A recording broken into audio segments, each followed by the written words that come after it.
What up? What up? What up? What's cracking, everybody? Welcome to another episode of the Crossover Podcast with me and K Mega 405. This filthy motherfucker from Oklahoma is with me today. Here to talk some shit about some games. We finna talk some shit about some engines too.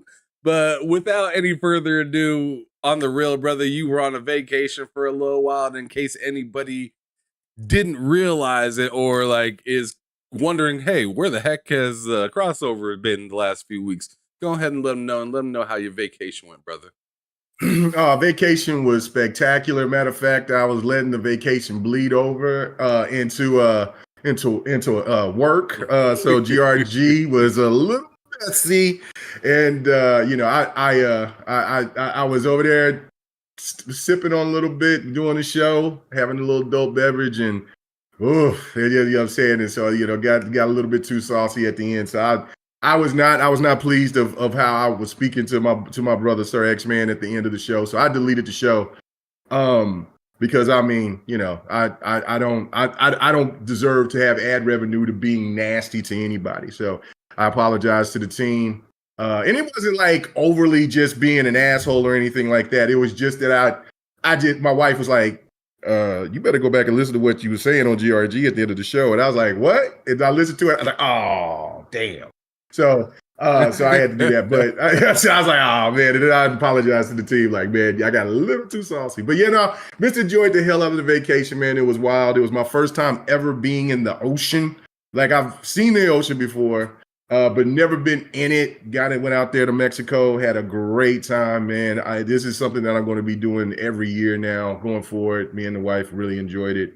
Nice. So, yeah, no, I had a great time. Then, of course, came back, had to get back to doing other stuff, and then like I've been busy all this weekend, but still trying to find time to play some games in the process. But now we're finally settled. Get back to work. Have a good time, man. Let's bring out this content, but glad to be back to doing the show, man. So yeah, I've had a blast, but the blast is over. It's time to get busy. Let people hear me talking about these games, man. No doubt, no doubt. Good to have you back. Good to have you back as well. Good that you had a good time while you were out there doing your thing. That's always good to hear. As for what you've been playing, go on ahead and let everybody know, brother, before I go on ahead and get into it. I'm just mixing up a few things here in the background before we dig into it. All right, yeah. I just picked up Mortal Kombat Saturday night. Man, you talk about absolutely gorgeous. Game is sick. It's real sick. The only unfortunate thing is that I didn't pre-order it, but I bought the premium edition, so I'll eventually get Shang Tsung, but I haven't got it. But I didn't get a chance to pick up Shang Tsung to see how he played because I picked it up late. But Mortal Kombat is out of this world. Just to add another great fighter. And then Starfield, man, just jumped on Starfield. And I was also playing, which I was pleasantly surprised was the Crew Motorsport. Really, really, really enjoyable racer. It's a love letter to Forza Horizon. It is not on the same level or degree of greatness of Forza Horizon, but it is really, really good. It's creeping. It is much better than the Crew 2. The Crew 2 was one of the worst racing games ever. It was just bad. This is a great comeback for them. So those are the games that I was playing while came back from the vacation, and we'll be playing when I get off of here. You know what I'm saying? Time to get back on that Starfield and get back to doing the business. No doubt, no doubt, no doubt. Shout out to the folks that are here and whatnot. I see in the chat the Salt Mines made a early appearance, talking about I'm just here for the cocaine. Gave it 99. Gave it 99-cent super sticker. That dude goofy. He said that's for you taking long. And then says shows cancel, reporting you to YouTube, my boy. Oh shit. So so that's what happens when you're late, I guess. And then back from the Mhm. dead pulled up as well, Lady Foxfire. What's cracking in the chat? Good to see you. Lady Foxfire saying Mr. Vacation 405. Oh shit. Let's go. I like that Yes, name, Mr. yes, I love it. Vacation. I Out of like it too. I pocket. like it.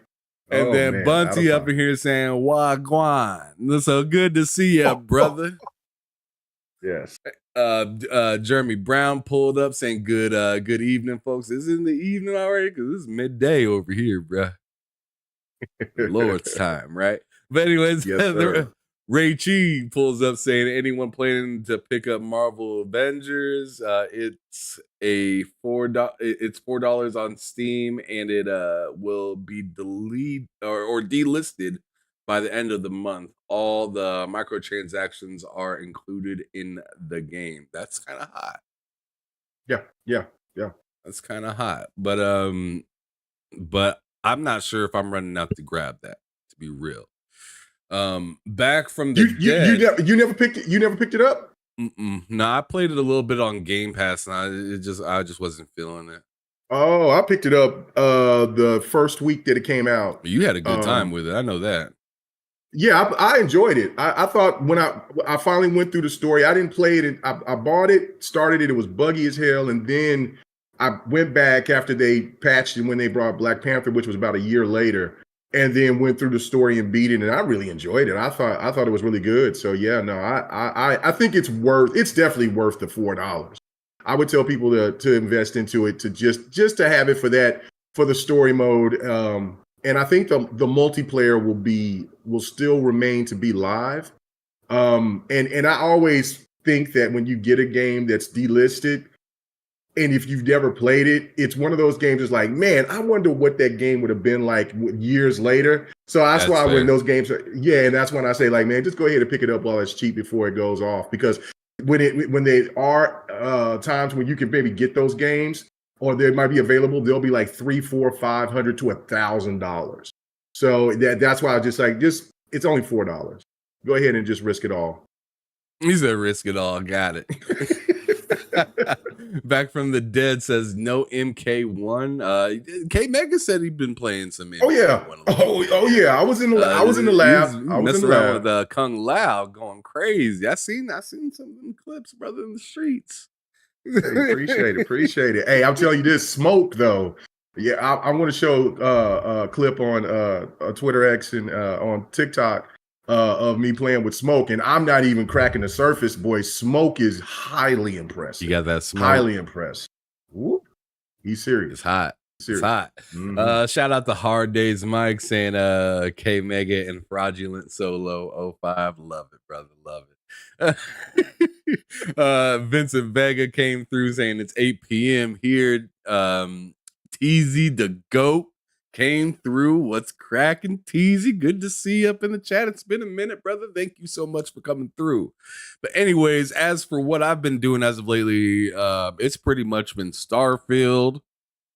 And I tried the Crew Motorfest, and I was surprised. Hey? I ain't gonna lie.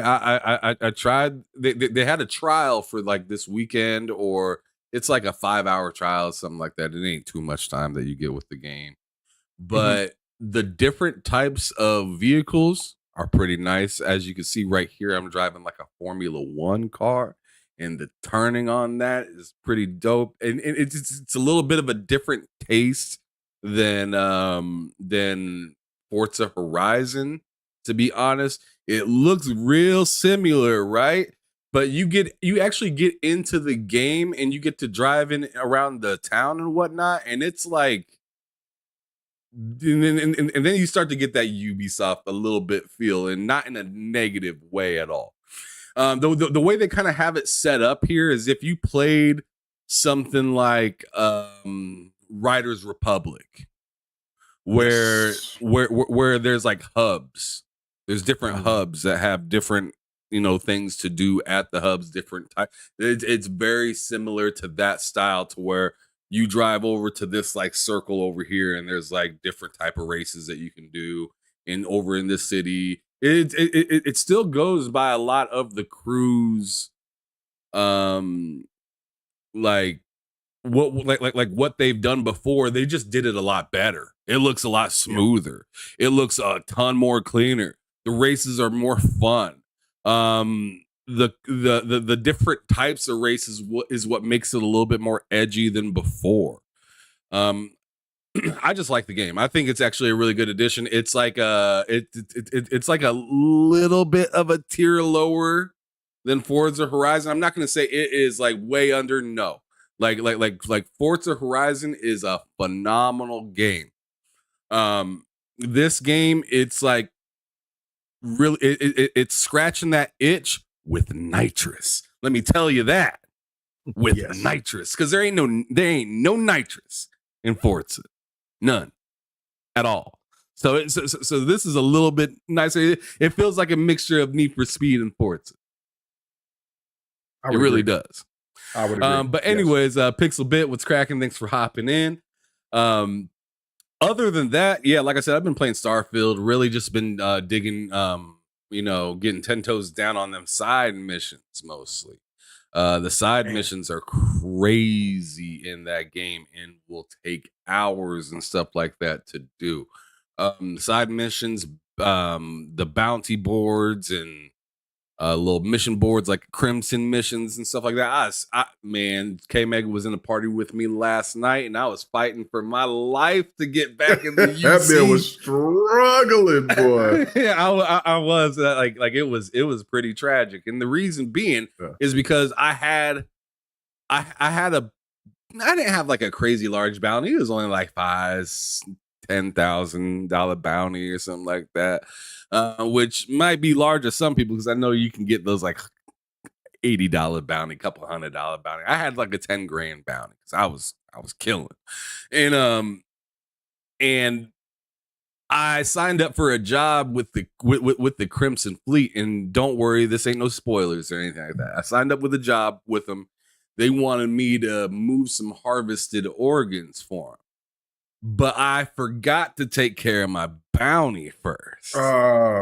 So anytime I traveled, I had all of them harvested organs on me. And yes, I do have the shielded cargo to be able to push it and evade, right? But one thing I ain't going to evade is my license plate number. They're like, that's that motherfucker right there. Take his ass to jail. Every time I went into the UC area or Freestar Collective area, they'd be like, there that motherfucker is right there. Take his ass to jail. And each time I went to jail, it would fail the mission because I can't get caught. I'm getting they confiscating, right? And my bounty went up once they went in my ship because they they go in the ship and they're like, oh, so you doing this? Okay, let's throw on another 10 grand. And then I was like, oh shit. Man.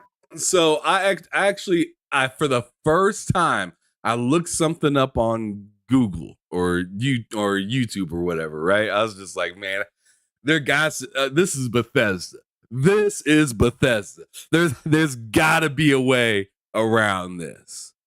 And of course, somebody knew in the earlier parts of the game, I forget what the town is called. I can pull it up here in a second. But there's an early part in the game or early system in the game in which you can go to. It's called like Altair, like Altair or something like that. I don't know how to pronounce it. Oh correctly. I know what you're talking about. I haven't been there yet, but I've seen people post it. Yeah, so like you can go there and it's either I seen one person post it's in Altair 1.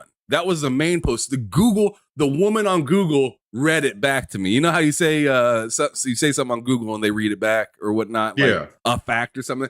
That motherfucker read it back to me like it was a goddamn fact, right? So I went so I went there. So I went there and noticed that ain't nothing around here. I ran around that place for like this was after you left the party too, K-Mega. I ran around there for like 35 minutes. Just going from one like undiscovered place to another undiscovered place. And I was just like, ain't nothing here. And then I went back to Google and then seen that that Google was reading it based off of a Reddit user, right? So I went into that Reddit. I went into that Reddit, scrolled down a little bit, and somebody is like, "Man, that ain't the right one.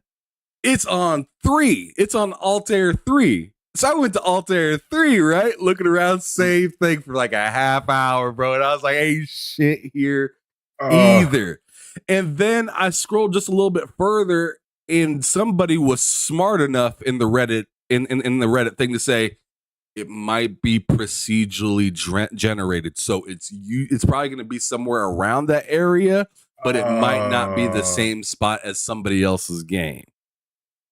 I went to Altair 2 and found it in 5 minutes. See, look at that, man. Look at that. I was just like, that right there that's evil right there. Because I'm sitting there looking up all this shit. Next level disgusting. That's crazy. Up. But I went there, paid off the paid my tab, right? Got my smuggling in. I did the mission that I wanted to do. Came back. I was so excited that I put another hour into it. And it was a problem because then we're reaching upon 3:30 a.m. Mm-hmm. And I need to go to bed. So yeah, I tried to go to bed. Attack on Titan got around my neck. Oh man, see, I'm glad that you're watching that though. About 4:30, I hit the sack. I was through dealing by 4:30 a.m. Real shit. And I tell you what, bro, this is the last thing before we go into the topics for today, bro. Attack on Titan, my God. So I tell you, man, Attack on Titan is something. It's fantastic. I haven't watched as much anime as I used to, but Attack on Titan, I binge watched that whole first season. Like it was the most. And like I said, I got to go back and I'm going to buy every last season. I do got the first season, but I'm finna buy 2 to whatever that they got to. I think it's 4.5 or 5 or whatever now, because they break it down in chapters now. Because I missed chapter 3. I don't know what happened in like season 3 to where I'm looking at people in chapter 4 in season 4. Why is everything like it is? So I have to go back and I'm going to have to rewatch it from the beginning all the way to the end. But the Attack on Titan is all world, man, all world. And I was trying to hold up with you last night, but man, I was so tired from yesterday, and then just it caught up with me, and I packed it in about 12:30. I was like, bro, I can't go to because I was trying. Early. I had Starfield booted up, ready to go, so I could get to it, and I just was sitting there with my controller, and we were just talking, and while you was going through everything he was going, I was like, I can't do it, bro, and I passed out. But I'm going to be on it all night tonight. I'm going to give me a little MK1 in, but I'm going to be on that Starfield for the rest of the night after that. But yeah. Yeah, I'm going to be on Starfield tonight heavy for real, though. But Attack on Titan, just to go back on that just for a quick second. I see Stank Mall up in the chat. Sergeant Sentinel Gaming, what's cracking, Steve? Good to see you. Venomous Viper, welcome. Good to see you, brother. Pyro Mad. Share this out. Let everybody go ahead. Share us. Share it out. Let us know we are back. Yep, let everybody know that we back live. We talking our shit and whatnot. But I just wanted to quickly say I'm on the part on Attack on Titan. This isn't a spoiler either, but old girls in the diamond hard type thing. Mm-hmm. Right? And that whole situation caught me so off guard. I was like, yo, and then I'm like, they scrapping in the city? Oh no, they had this episode where they started off in the church. This one woman was just sitting there, singing her choir song, and then boom. And I was just like, oh no, everyone in the church is dead. Bro, serious. It was wild, man. But yeah, shout out to Attack on Titan. That TV show is phenomenal. It really tugs on your heartstrings like crazy. It introduces you to these characters just to rip them away from you. It's mad disrespectful, but that's one of the reasons the show is so good, is because there's very little shows that are willing to do something like that. I was watching Attack on Titan and started Game of Thrones at the same time. So you could imagine what my TV experience You're just watching all was. sorts of people hold nails. Bro, I couldn't understand it. I'm like, if this is what TV is doing, I'm finna start binge watching TV for the rest of my life. Because this right here, because I just started Game of Thrones at that point, and then started watching Attack on Titan, and I've been watching both, and it was just an incredible time back then. So yeah, that was pretty wild. Yeah, no doubt. Well, I always have a question. I've been trying to get this whole question of the day going as of late, or a question of the week going as of recent. The current one that I got for you this time, K Mega, is: do you think that Microsoft shook up every ounce of the industry with these purchases that they're making? Because no question. because the first thing that we're going to be talking about today is Unity. So I want to hear from you what you think the depth is on all these acquisitions and things that Microsoft's trying to do to stay in the game, stay relevant. It's pretty nuts. But go on ahead, brother. Speak on it. Okay, so the Unity situation is really complex because it's I think it's a little bit deeper than that as well. And also I think that you're right. Like, it is tied into Microsoft in some way, in some capacity, because of the fact that they worked with, they made that deal to now we're still waiting to get the confirmation for the Ubisoft, for the ABK deal and all that other stuff, right? But Ubisoft did have to pay to make that deal happen, to where they get the cloud, they get those cloud games. And so, and of course, Ubisoft is in a weird position as it is, because their games are not really selling like they want them to, and it's just been a lot of weird situations going on over there.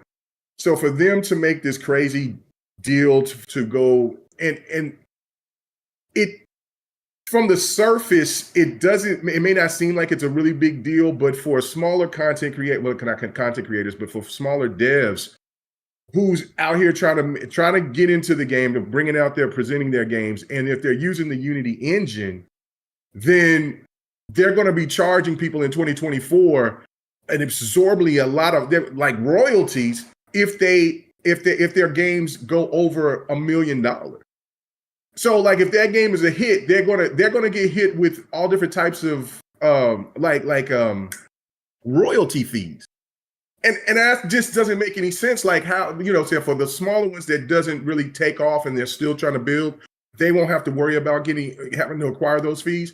But for any game that's really taken off, for Ubisoft to want to go out there and to still want to make that money, even though they've already paid into using the engine, the Unity engine is asinine, and it's just bad. And what's that going to do is that's going to hurt Ubisoft again. And maybe this was a move, because since you was bringing up the stuff about Microsoft, that they made that deal and they wanted to try to recoup money any way possible, was just a bad move altogether, because now you're going to have these smaller indie people, these smaller indie developers just move ship. They're just going to go to Unreal. They're going to go to the competition. They're just going to go everywhere else. So it's a pretty crazy thing. I mean, like, for people out here who haven't really paid attention to it, I mean, I had to really go in and try to read some stuff and figure it out. I'm going to just read a little bit of it right here. So it says right here is like $200K to start, to charge 20 cents per install. 1 million have another charge rate. Small indie devs, I think $200K is just enough to a dev in a small, to dev a small game and start to have profit.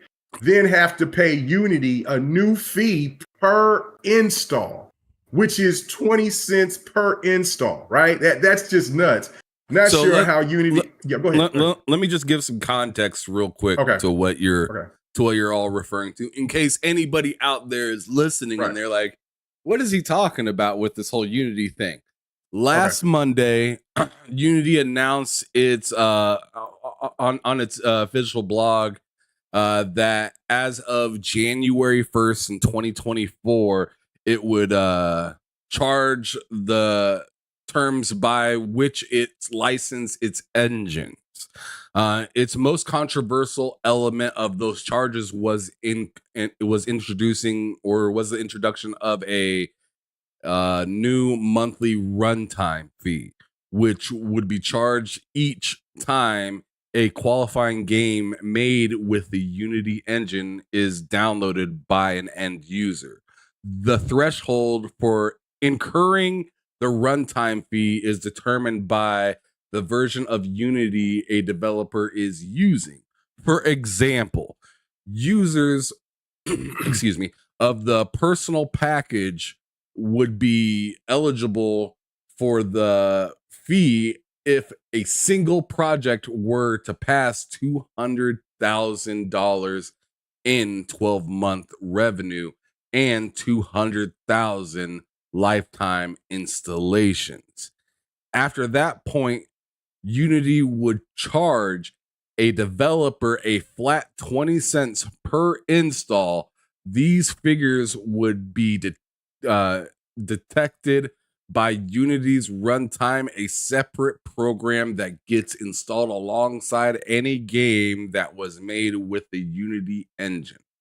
This would have been controversial enough by itself. Unity usually makes more money off of its engine by sharing revenue with companies who make successful products, but this charge the deal dramatically dramatically in Unity's favor, using shaky metrics that aren't readily accessible to companies outside of Unity itself. So going ahead and continue with that with your what you were saying, Okay. Mega. Yeah, I'm glad that you broke that down. I was just going to finish reading this paragraph right here, and it said, so for instance, right here it says how sure I'm not sure how Unity counts, but it is on them to charge devs buy, install, uninstall, reinstall, count to install, PC installs, and one thing that's not been confirmed yet, which these developers are asking, what if people on PC install the game illegally? You know, is Unity still going to charge that? And Unity hasn't even said anything. So that means that they could be on the hook for somebody stealing the game, not even spending money and purchasing the game, but yet they still would have to pay Unity. It's crazy to think that these guys would want to go this far out to try to recoup money. Because what you, to go into your original point about how if Microsoft is changing the market or the industry or breaking it or whatever, that's exactly what's happening. That's what I'm saying. It is connected in a way. It's because of the fact that games as a service is becoming more and more of a reality than it is something that is like cloud. Cloud is still not there yet. Cloud will eventually get there, but for gamers from our generation of gamers, it's not our cup of tea where it's a full-time thing. A lot of us appreciate it and think that it's really cool, but for the most part, it's still not there. Games as a service, though, is very, very important. Case in point of, because we've been discussed all over the place about how Game Pass has gotten better. Listen, I've told you a million times about how I've now succumbed to the throat needle and just go ahead and got subscriptions with Ubisoft Plus and with EA. And I just look at it from a benefit of just the money aspect, and with also Game Pass. I used to have it with PlayStation, but I since they raised the price, I just don't see it's feasible. But even if I was playing on my PlayStation at that level, like I'm playing with everything else, then it would make perfect sense to have that, because you have all this access to all these games. So yeah, the service, the service from what Microsoft is doing, Game Pass is definitely changing the market. On top of them going after and making these moves, because after the ABK deal, Microsoft still won't be done. And so there's going to have to be more moving and shaking, and then it's going to make PlayStation have to acquire more. That's going to have to make other EA maybe acquire more, or even people like publishers or companies like Ubisoft might want to be purchased by somebody so they can have that safety net to where they don't have to front up the bill themselves. Microsoft has definitely helped changing the industry overall, but I think most part with this is just greed. And this is not only just within the gaming industry. I think this is just overall with just business as it is. Like a lot of people keep talking about inflation. Inflation is down. But when you go get gas, when you go into the store and you do this, companies is just using the word inflation to keep these prices high. And that's what the reality of it is. It ain't the government's fault. It isn't anything else. It's these companies that's just over here reaping the benefits of having the word inflation out there so they can have these excuses to try to take from the little guy. And what Unity is doing to these smaller developers is absolutely disgusting. And it's rightfully so that they're just leaving Unity in droves. Yeah, and this is part of the reason why I brought the whole did Microsoft break the industry thing, because Microsoft found a way for themselves to get, I guess you could say, in a way, easy money. Right? Right. And a lot of other companies, PlayStation, all the way down to engines and stuff like that, are looking for ways of doing something similar, right? Maybe not exactly a subscription service per se, but they definitely are looking to figure out a smooth little way to nickel and dime and get money out of you recurring over and over. If you look at your monthly bill on your phone, you might be a proud person and say, "Oh, I only got a few," or "Man, I got a lot. I don't know what's going on anymore." But the way that we pay for entertainment is completely different than the past, right? In the past, you get like cable, you get like a do like a contract for like a year, 2 or whatnot, and then they can up the price, but at the same time you can leave the contract by that time. Phones used to do that very similar thing. You're starting to see a lot more phone companies be willing to do month to month now, right? Yep. And it's the same thing for TV services, because so many people want to take advantage of the convenience of I just turn it on and it's there. I don't have to wake up at 5 a.m., set the VCR or set the DVR or anything, right? I just hit play and I'm done. Right? So and so it's very similar to the gaming subscription services. You just hit it and it's done. What did Unity try to do? What did Unity just try to do? You just download the game and it's done. You didn't have to do anything else at all. Right. But since you're signed up with us, they made this thing that they just got done saying for personal users, for like people that aren't even paying, even get a fee as well, because you're using us. So we're going to make sure that we, cop something off of the deal. Even the most lowest tier got to deal with us. Right? Yeah. Whether you think it's fair or not, it is very, very ambitious to be one of the first, if not the first person to come out here and say something. Because what they're waiting on is somebody else to do something similar so they can be like, see, they're with us. Yep. They're with us. And since they're with us, we're confirmed that our decision was correct. Yes. They didn't say that they were turning the decision around. As a matter of fact, let me go on ahead and pull up here in just a second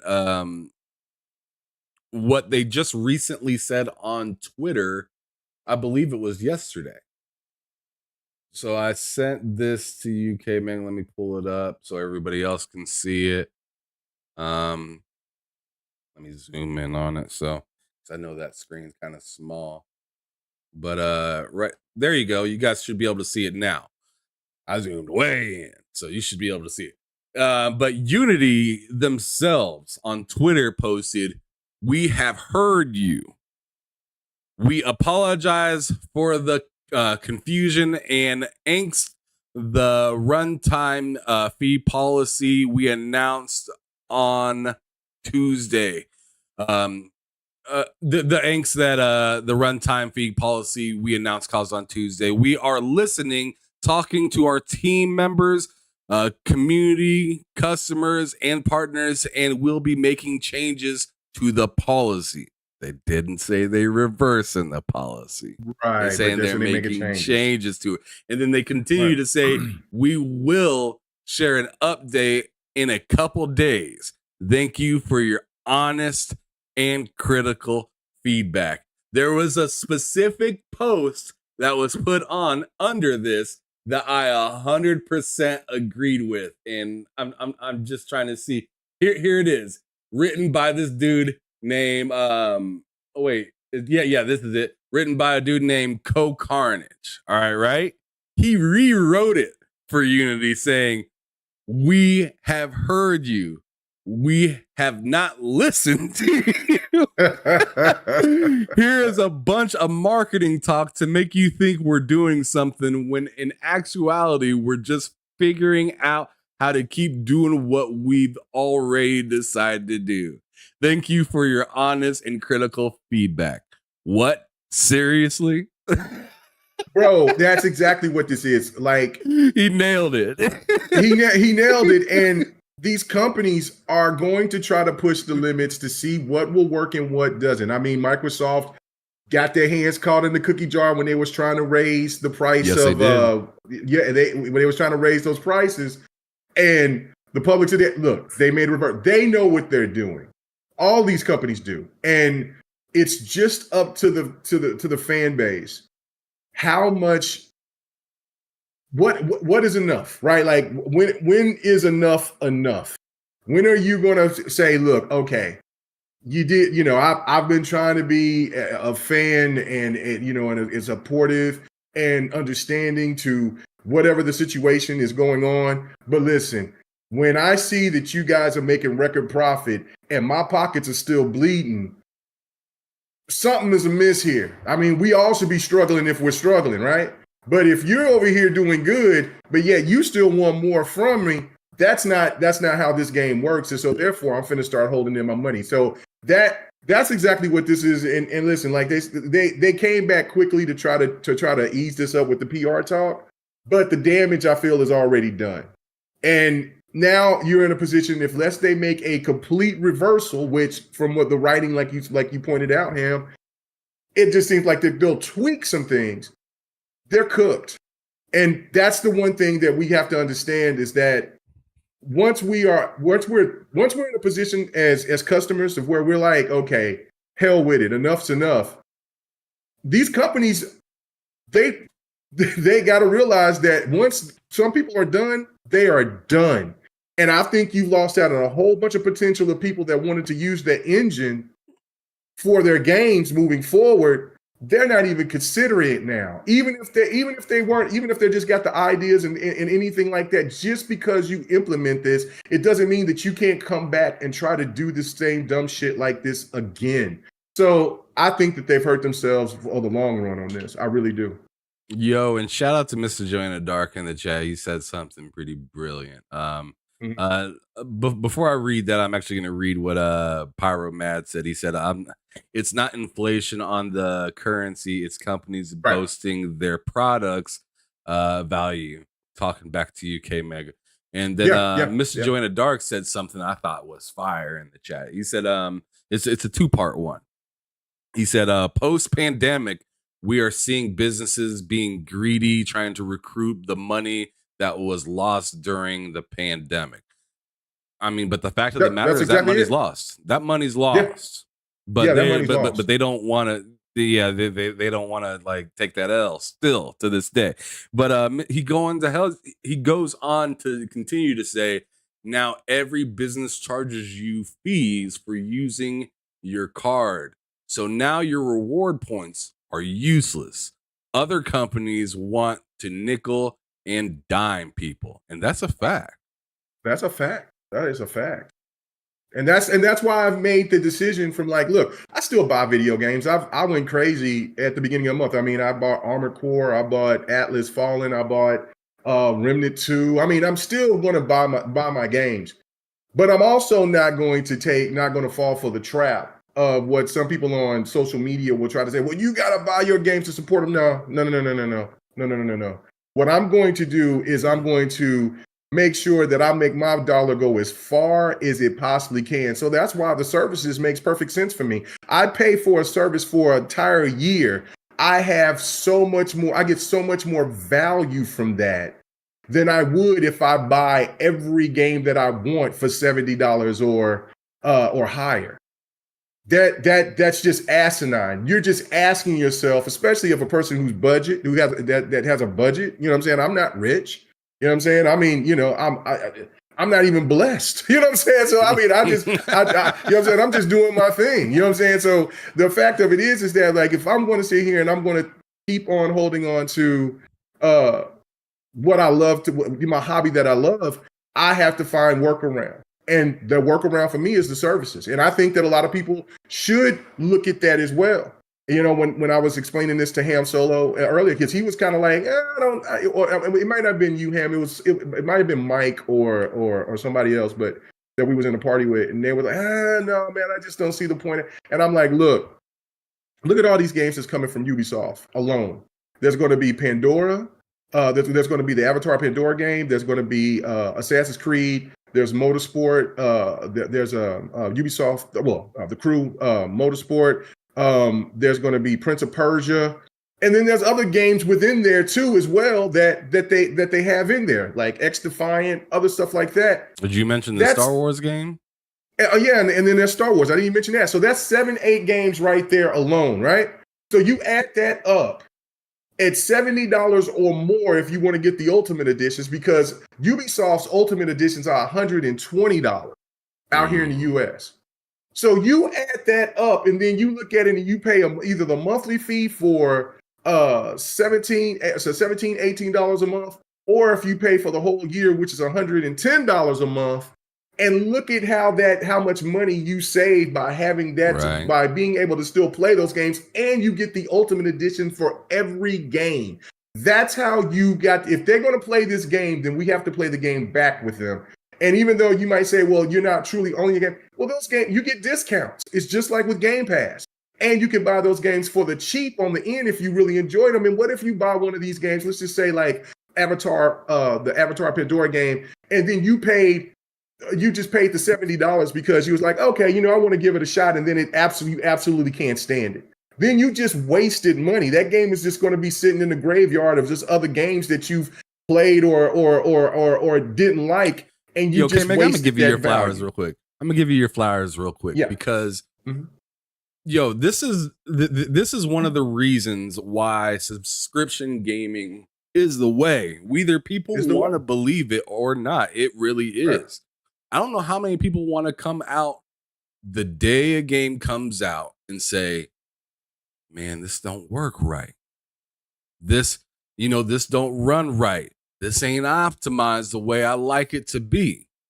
Right. Hey, Mega told me plenty of times by this point, yo, man, when I tried to download that new Need for Speed, it wasn't happening. It was not happening. And guess what? He on a subscription service, right? So he's like, I ain't going to play that. I'm going to play these other games, right? Same thing with Jedi Survivor. Rolls out, buggy mess. So guess what? That subscription service saved his ass from spending $70 like I did I spent $70 on the game and I didn't want to play it until it was fixed.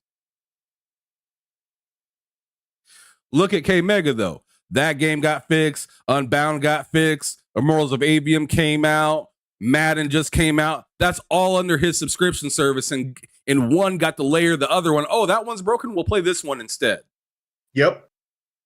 I didn't get to have all them choices. I had to sit there and wait until my broken game was fixed. And then I didn't have time to wait for it anymore because Starfield was coming out. So I went on ahead and beat it broken.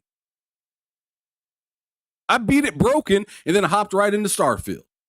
And then right after I hopped into Starfield, they're like, game's fixed. And I'm like, oh, damn. And it feels beautiful.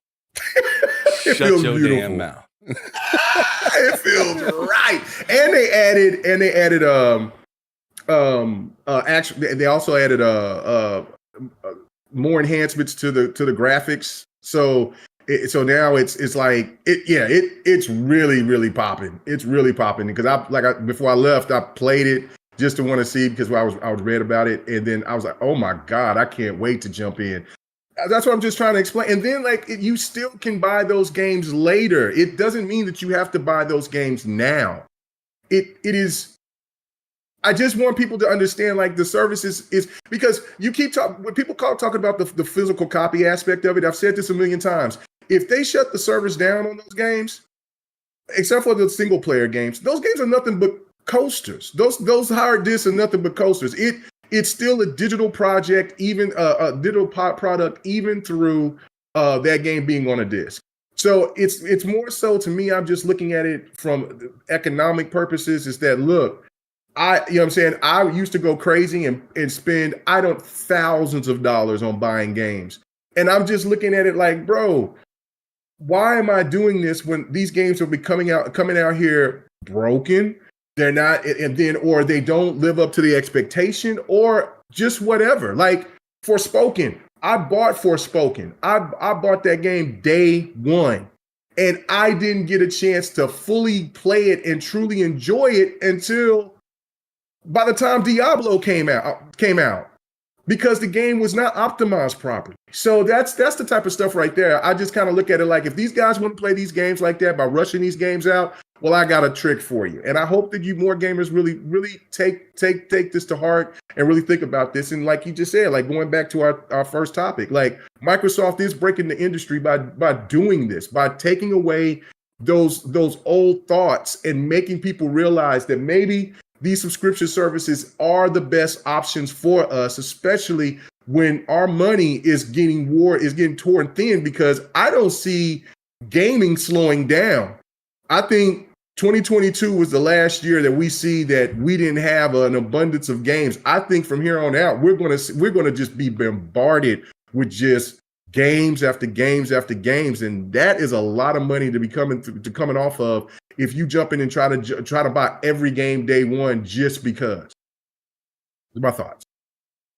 Yeah, man. I mean, I like physical games too. Don't get me wrong. I love having me. I have a few hundred, maybe 200-300 games in my room that are physical, ranging from, NES, SNES, Sega, GameCube, all the way up to the PS5 and Series X. I have hard copies of games for all these, and hard copies are very important and whatnot, but I don't think that really has anything to do with subscription services, to be honest. Right. I don't. Right. The only reason it seems to have something to do with it is because people are trying to go less physical, in the sense of they don't want to spend their dollar. So if you want to be mad at anybody, be mad at, Microsoft Publishing. Be mad at, EA's publishing part. Be mad at some of these companies that specifically only do digital. That's on them. But I mean, I really do think subscription services are a healthy way to keep gaming alive. Because if we're just going to continue to only pander to the hardcore, gaming's not going to go very far. They're trying to get it everywhere. That's why you're seeing Sony go mobile. That's why you're seeing Xbox trying to figure everything it can out for PC and console and mobile all at the same time. Cloud, even. That's why you're seeing new competitors get into the game. Like, I mean, Apple ain't new, but I mean, in the sense of console-like experience games on a phone, it is. Which actually brings us to our next topic that we're going to be talking about, which is the next generation of video games maybe being on a phone. So let's talk about it a little bit, K Mega. What are your thoughts and everything on this whole Apple iPhone Pro 15? I know you've heard about it. It's been all over. Yeah, I know. I've heard about it. It's impressive. We knew eventually it would get to this point. I mean, I was playing a game. Matter of fact, I need to look at the name of it. It's called Punishing Gray Raven. I showed a clip of it yesterday. It was I think on Saturday actually. And it's a mobile game, and you can play it on PC. I would hope that it would be able to come into Xbox Cloud and PlayStation and other. Just a little cool game. I like it. Right? There's a lot of here lately. I won't say a lot. I will say a handful. Let's put it like that of mobile games that I've caught myself getting into. Now I know that one sensation was that Diablo Immortals. I knew a lot of people that enjoyed that loved that, right? So and a lot of people like us console gamers, and also PC gamers, they have this misconception of thinking that mobile is just, for non-gamers. It's not that big. It's the biggest thing going in the industry, right? It's massive. So for seeing what Apple is doing by presenting this phone, which is pretty much the staple of where mobile phones are going to go when it comes to gaming, this changed the game dramatically. And this is why, going back to our first topic, this is why Microsoft is desperately, and I mean desperately, trying to go ahead and get this ABK deal done, because mobile is where the gaming is overall. And you can start having these big games drop on mobile phones. Just think about what Call of Duty and the rest of those games that's from the ABK. Call of Duty Mobile is stupid. It's stupid, but if you can have Warzone that looks like Warzone on the Xbox and on the PlayStation 5, bro, what do you think that's going to do to the mobile market gaming-wise? That's going to change the game dramatically, because even though cell phones are much more expensive than consoles, there's a different factor there. You can lease to buy your cell phone, and you can sit there and you use your cell phone 98% of the time more than you do a console or your PC for is according to what you do with your PC. So that, you know what I'm saying, that everybody has their, I'm sure even where people that's listening to us right now, their cell phone is somewhere next to them. And or they're watching it through it. Or they're watching us through it, or listen us to it through it. It is that incredible. And to think that they're going to get AAA games on a cell phone just shows how wonderful technology is. It's a wonderful time to be alive as a gamer, but how much this is going to change gaming fundamentally. I'm gonna stop you right there real quick, Kate. I don't know. Yeah.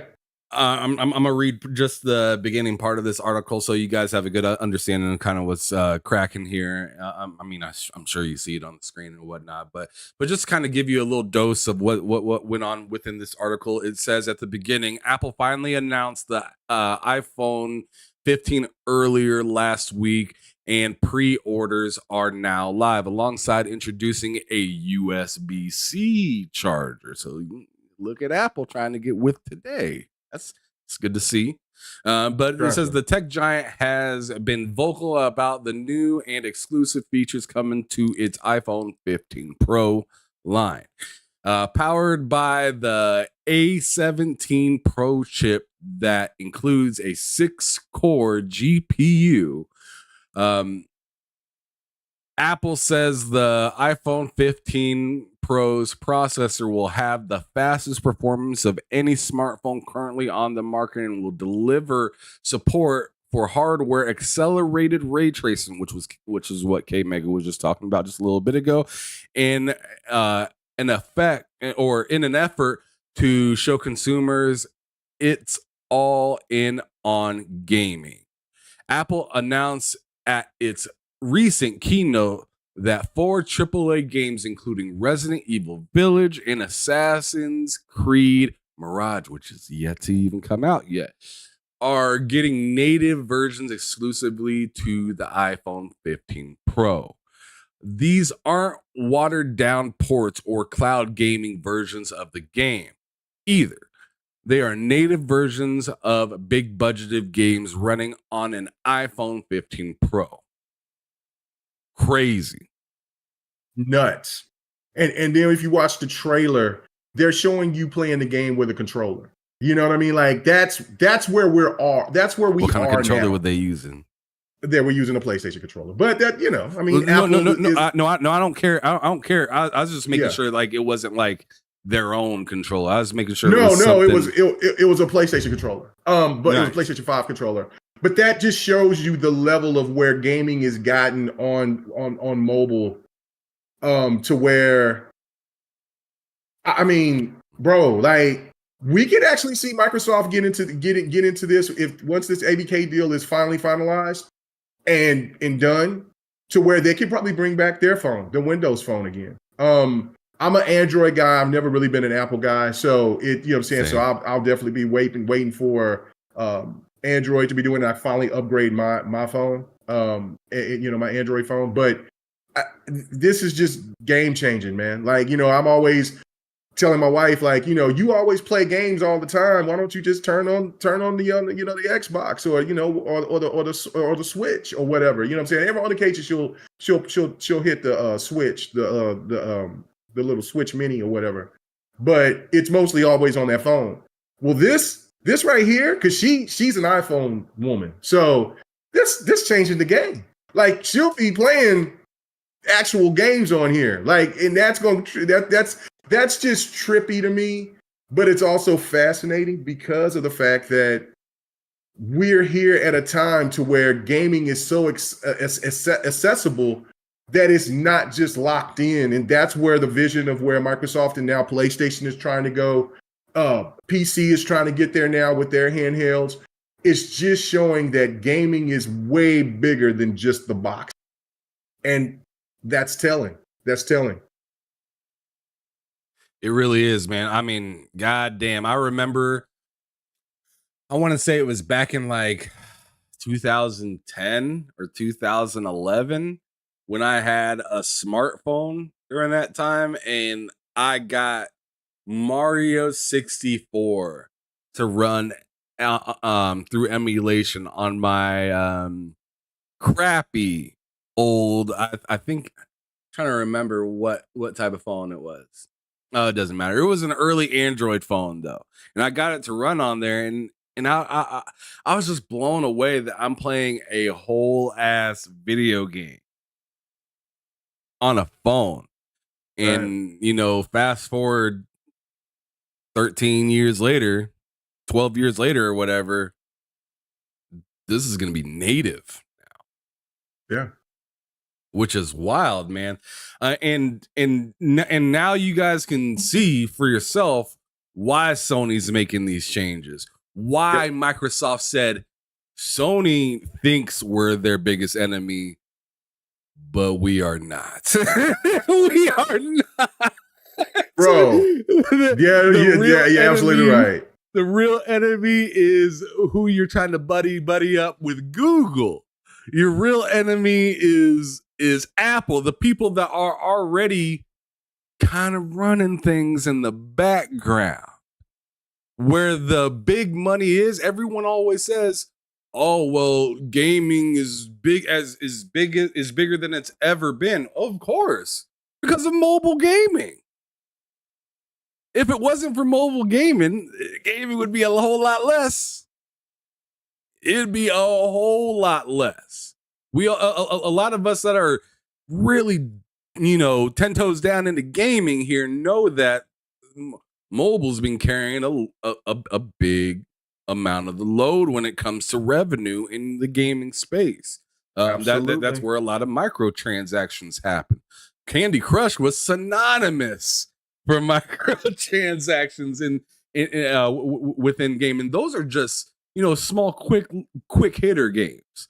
Imagine once Grand Theft Auto 6 is on an iPhone. Boy, that's gonna be nasty. That's gonna be nasty.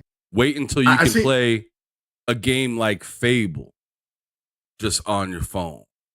Wait until the new next God of War hits PlayStation's launcher on a phone. Game changing. And that's why just last week I asked my bro Dusty this question. I'm gonna ask you this same question back to UK Mega. Mm-hmm. I mean, I don't think consoles are gonna ever really truly die because somebody will always want, just like people want the audio receivers, right? Right. I mean, they're people are always gonna want something that's kind of standalone in case they don't like using their TV to access it, using a PC to access it, using a phone to access it, cloud, whatever. But how long do you think, how many more years would you say, or generations better yet, do you think until maybe cell phones are, running the game in the sense of like, that's where most people are playing from. And when you see like console fanboys on Twitter and whatnot, they're talking about what phone is the best and whatnot. Like how long until you think something like that happens? Because a lot of people said, "Oh, that'll never happen," and some people may still think that'll never happen. But who would have thought that I would be casting Sling from my phone to watch NFL games on my TV? Not even using my TV, not using my Xbox, not using any of these, Comcast or whatever. I'm literally just using my smartphone, going into something called Smart View, or better yet, Samsung also has something called Dex on it that'll allow you to pretty much, you could use your phone and it'll be projected on a TV like it's not even on your phone. At the same time, almost like your computer, or almost like your phone is like a second computer screen, or better yet, your TV is a second computer screen, and your phone's running everything from the background wirelessly. This ain't no wires being plugged in. This is all running through the air. So with that being said, I mean, could you have guessed back in the early 2000 K Mega that you would be, oh man, I'm watching this. Oh, I get home, I hit 2 buttons, and now it's on my TV, and I just put my phone down on the charge. No, okay. So technology-wise, I knew that cell phones would be at a higher level, but never on this capacity, right? Like the way it would play a game on a tier of a console, even at some points even higher, because as somebody alluded to, which was Chili, he said, remember that the smartphone has OLED screens at 120 hertz. Bro, that's nuts. That's crazy. And then also somebody was asking about the price range. It's going to range anywhere from $799 to $1,500, according what you could do. But like what I was, that's the same price it was last time, to be honest. Right, and the one thing that I said that is the difference between like buying a PC or buying a console is that you got to have that money up front. Now I know that Xbox has that that one deal to where you can you or it's like you can buy now or buy here, pay here kind of thing. Right. But you have to have good credit and other type of things. cell phones, all you got to do is take your cell phone, go ahead and say, I want this new phone, and you pay $41.62 a month Mm-hmm.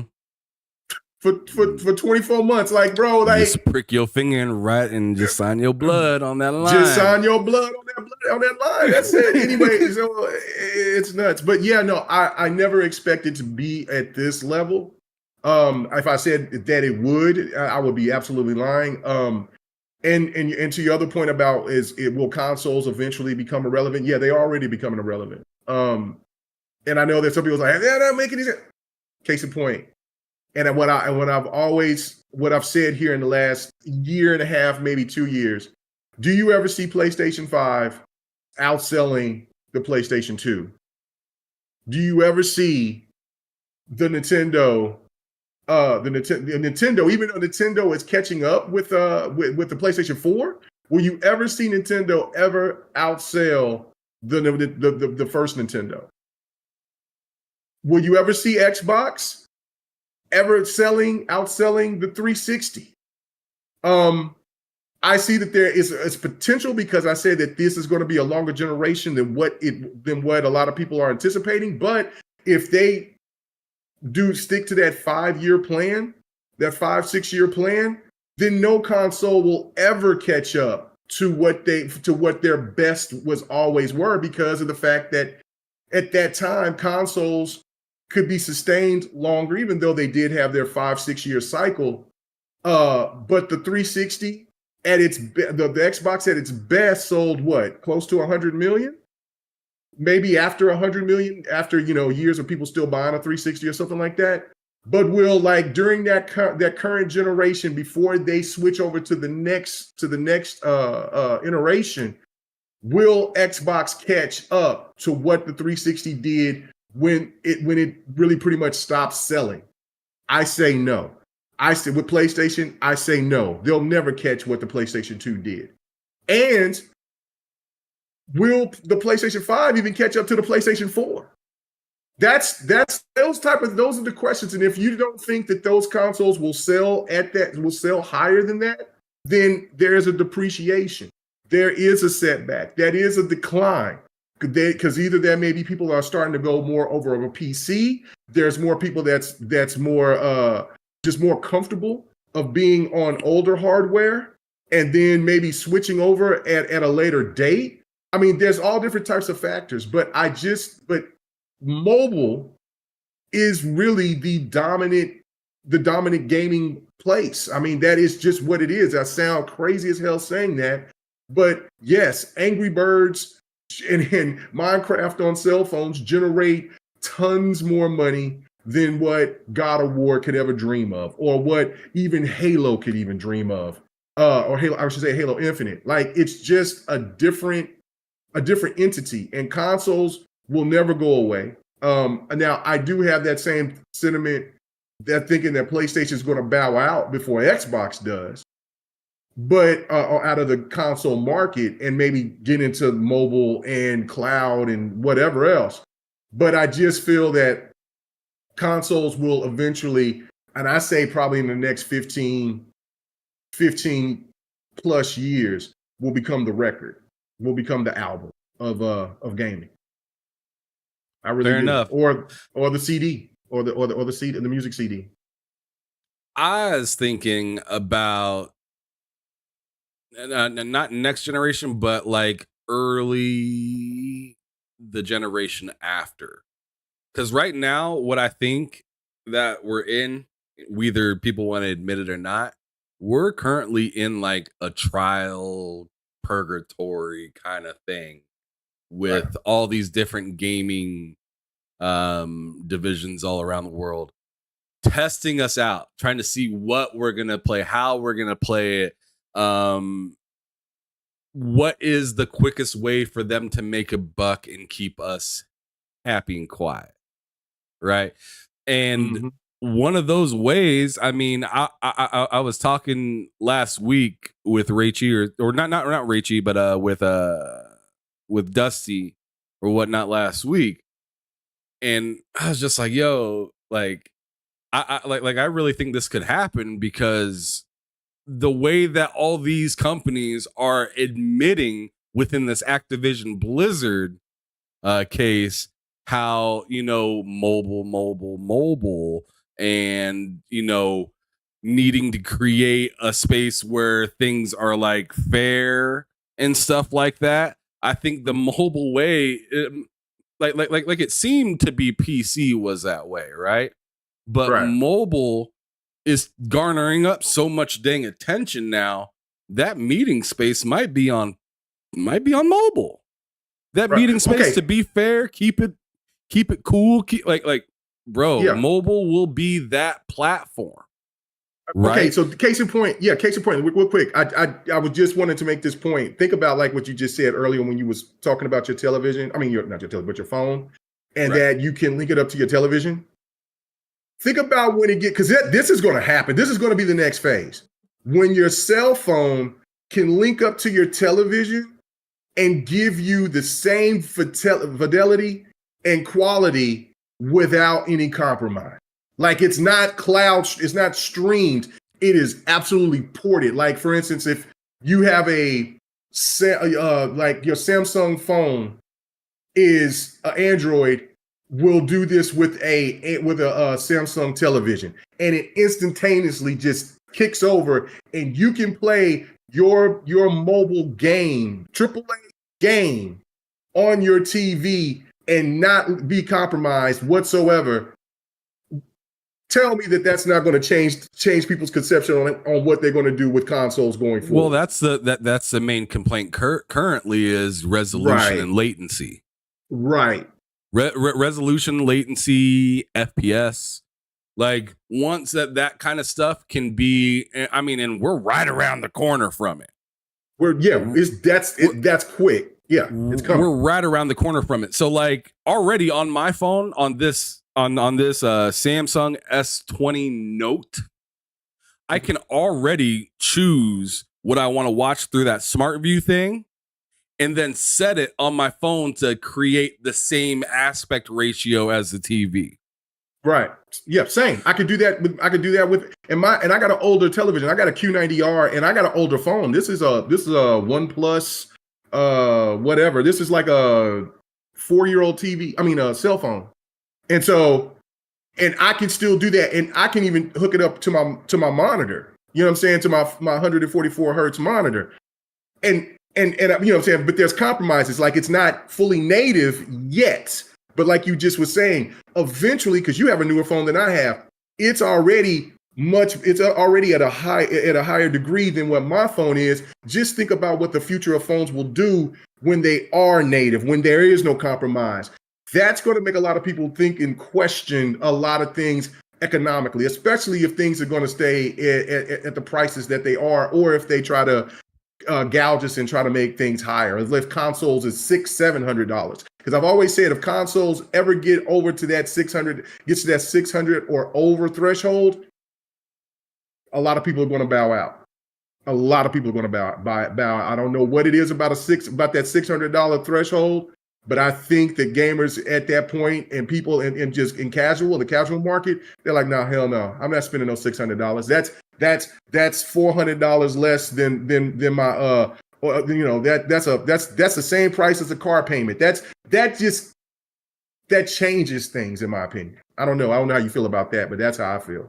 So I'm just thinking it's a really weird battle that's kind of going out within all these different companies, because for Apple, it's like a content fight, because I mean, as they said, they have these few games to showcase what the phone can do, but where Apple could really, push forward is if they had more content to give out to their to their consumers.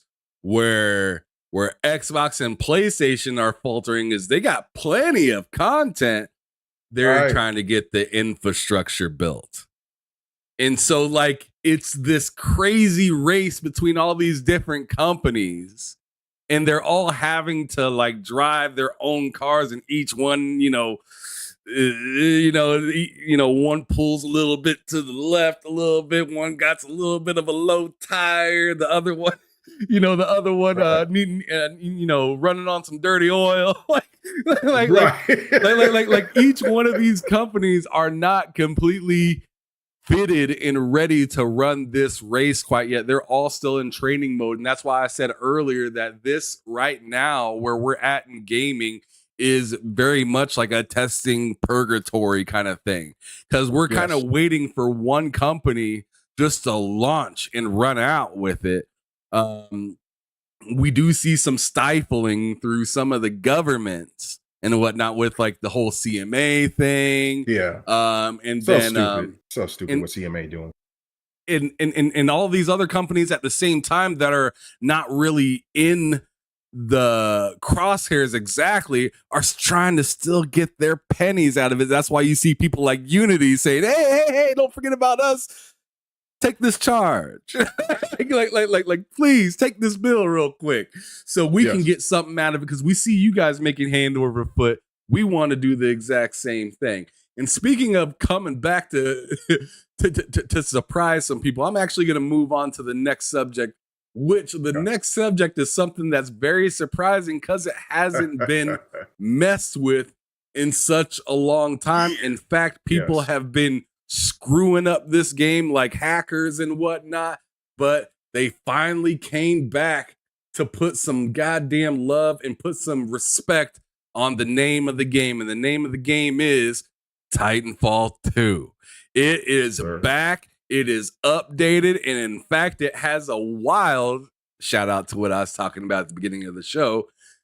Attack on Titan mode added to the game. So they're actually giving you new modes, which is then in return making some people wonder, is there gonna be a Titanfall 3?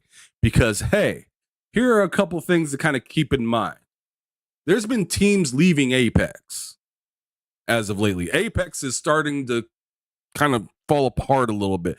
They're still, I'm sure they're still making their money and doing their thing, but it ain't as popular as it once was, especially with all these new games coming out. And that's another thing to think about with these live service games, right? I mean, there's already there's more coasters this year than there has been years that's gone through this generation. Yes. Okay, so just put that into perspective. Remember, people are going to get tired of a game every so often until they see like a new edition of it. Seasons are cool in a game, but people like to see 2 or 3 of a game. Seasons can only kind of tug and pull for so long until you're just like, all right, that's cool, but I'm gonna play this new game instead, because this new game's offering a ton of different stuff, and this game just gave me a new level and like a feature. Like, I'm good. So I asked you, K-Meg, what do you think about this whole Titanfall thing? What's going on in that brain of yours? Oh, I'm excited. I haven't had the chance to check it out on Xbox or on PC yet, or even on PlayStation, because I have it everywhere. So, I even think I got it. Do I got Titanfall on the Switch? No, I don't think Titanfall is on the Switch. But no, I don't have it on the Switch. But I do have it on PlayStation, Xbox, and PC, for sure. And I'm going to check out every last one of them and see how the update plays. I really did enjoy Titanfall 2. I still prefer Titanfall 1 overall, in the sense of the multiplayer aspect of it. I should say I prefer the multiplayer over Titanfall 2's multiplayer. But damn, is it not fun? I've caught a few matches going into some lobbies. I mean, not some lobbies, but some private lobbies. It was an IGN lobby, and I got a hold, but I had to wait for like 30 minutes in order to get in. I was just not doing nothing. Just wanted to see what the game looks and felt like. I even recorded a little bit of gameplay for it, but it just reminded me of how fun the game is. Now that it's open, I'm definitely gonna, because it's I got to reinstall it on the PC. But yeah, I'm finna boot it up and I'm finna definitely try to play it. It does make me wonder if there is going to be a Titanfall 3. I mean, you wouldn't go to these links, because from what I was reading from the article, they were saying that they had a couple of people that would watch, but they couldn't do enough because there were so many hackers, like you were saying, and they were making the game unplayable. And then there was modes that just wasn't playable and things of that nature. So to come into reinstall these new updates, to make new updates and then reinstall different things to make the game much more playable and try to keep away, kick out players that are cheating and stuff like that. That makes me think that they're doing a test, a speed run, to see what the engagement will be like for them if they are in talks right now, thinking about working on Titanfall 3. Because that, I think that, like you were saying with Apex, and this is with any live service game, like there's always going to be a committed group of people that's going to stay with that game. But for the most part, people will get burned out. I mean, if there would be a consensus of a study on video gamers and ADD, I would think that it would probably be a high percentage of gamers would be on ADD and like, look, after so long, we get off of this shit and we got to get on to something else. And that's what the biggest problem is. And I agree with you 100%. Like maybe that seasons are cool, but people do like to see a 2 or 3 or something else. Like when you put and maybe that's one of my things why I haven't been on Halo Infinite as much as I was on Halo 5 or other Halos in the past, is because I think that the season thing kind of just doesn't seem like, oh, this is a new huge, this is another Halo that's coming out, or this is another huge implication. It doesn't feel that way. I'd rather see, that 2, 3 or whatever, like you were saying. And after so long, people are just going to jump off ship. And so it is crazy that Apex is making its money, but I think people are longing for Titanfall because Apex does play like Titanfall. And if you do that, then put your own type of Warzone, Apex type of thing in there, I think that they'll be golden and they'll be back solid. And if you don't believe that, what I'm saying, just look at games like PUBG and then look at Destiny. There's people they're getting tired of it. They're getting tired of it for whatever reason, and they're not staying on. It's that every one of these service games have a shelf life. And this is why a lot of people when they were complaining about saying that they would want to see a sports game like Madden or NBA 2K or FIFA, or maybe, we haven't had people say that about the show yet, but what they'll say about sports games and have them as a season, no. Every iteration, when they bring that back, it brings that newness to it. And that's why those games succeed every year and can be annual like that, because it has a nuance to it. So I agree with you 100% on that. All right. Well, my camera decided to freeze, and I'm not going to fix it. Oh, that's all right. So I'm stuck in that. I'm stuck in that position for the rest of the show. But anyways, I'm just gonna read off real quick what GameSpot actually posted on their article for this for Titanfall 2, and it's just gonna talk briefly about what kind of happened with it. So, or what just recently happened with it. So it says the update itself includes fixes to matchmaking and improved server stability, making Titanfall 2 playable for the first time in years. Additionally, after 8 years, Titanfall 2 private matches have been taken out of beta, which isn't too shocking as Apex Legends player gained access to the private match feature earlier this year. New and old game modes have been added as well and have been rotating since the update went live last week. 1v1 Coliseum mode got a similar update with new weapons added and a weapon loadouts rotating regularly once again. Changes to map geometry, fixed glitches, and remedied out of bound exploits have also been addressed by the massive update. Perhaps the most interesting map feature is the addition of small Nessus plushies, Apex mascot, holding hammers, which have appeared in areas of the map where that were recently fixed. That's funny. This may be a reference to Respawn's recent announcement revealing devs had banned over 2,000 cheaters from Apex Legends. With Titanfall 2 service finally functional again, it's possibly that some players also received a whack from the ban hammer. What they're saying is because one of the big things with Titanfall 2 was people hacking. Getting into that game and just ruining it from everybody. So I mean, I don't disagree with GameSpot at all on that sentiment, thinking that the ban hammer was probably let down heavy, real heavy. Happy about it. I'm happy. Yeah, absolutely. It's really good to see. There's no place for cheaters. I mean, there's no place. If there's one thing that I can't stand, if you want to cheat, go do that. Yeah, do that. There's one thing that I just will not tolerate is cheating in the games. Like if I see it, then I back out of it. Because then at that point you're not you didn't give a damn of putting in the proper tools to try to get the cheaters out of here. Then you know what I'm saying? Then I don't give a damn about playing your game like that. I can't stand cheaters, and I know that there's cheaters in damn near everything multiplayer wise. And you will eventually see it, but I'm talking about in a sense where it's constantly there and you just can't avoid it. I like it. And Sir X-Man says something in here that I've been predicting, and I'm still holding on to it. We'll see if I take the L on it or not. Damn it, man! I wish nobody would mention this game until it comes back, because goddamn, it hurts. Bro, but I'm staying strong on it. Just like I stayed strong about Master Chief Collection was going to get that update. I had people giving me the L Mega treatment and that you're wrong for. I'm saying the same thing for Anthem.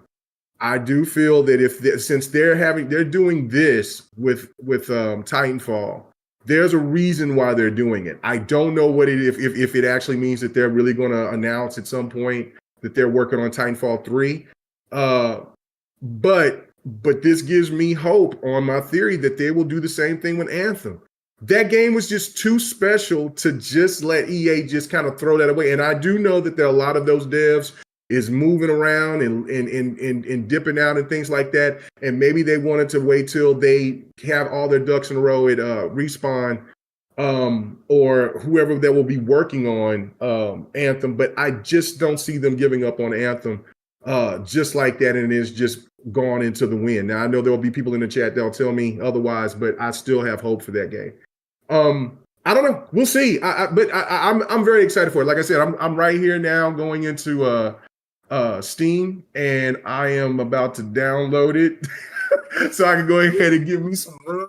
So I mean, before I jump on Mortal Kombat and Starfield for the rest of the day and night, I'm going to give me a little some little Titanfall, and I'm going to get that done play it on the PC since I'm right here on it, and then play it on the Xbox, and then I'll play some on the PlayStation and just see what it all plays like, because I really do enjoy the game. So I'm hyped about it. I'm very, very, very pleased that they're deciding to do that. I think a lot of other publishers and companies should do that with some of their cult classic games. I mean, case in point, I've seen people that's been posting talking about Halo 5 should have a PC port. And I am, you know how I am about Halo 5. I'm not going to get into it, but I definitely think that would be a major win to just port it over. You know what I'm saying? Let us get a little bit of that. Well, if we're talking about bringing back things that went out of style, bring back Road Rash. You know what I'm saying? They brought a couple of versions of Road Rash. They brought the last Road Rash that they brought up, I think it was 2019, something like that. It did not sell well. And then there was this alternative Road Rash game.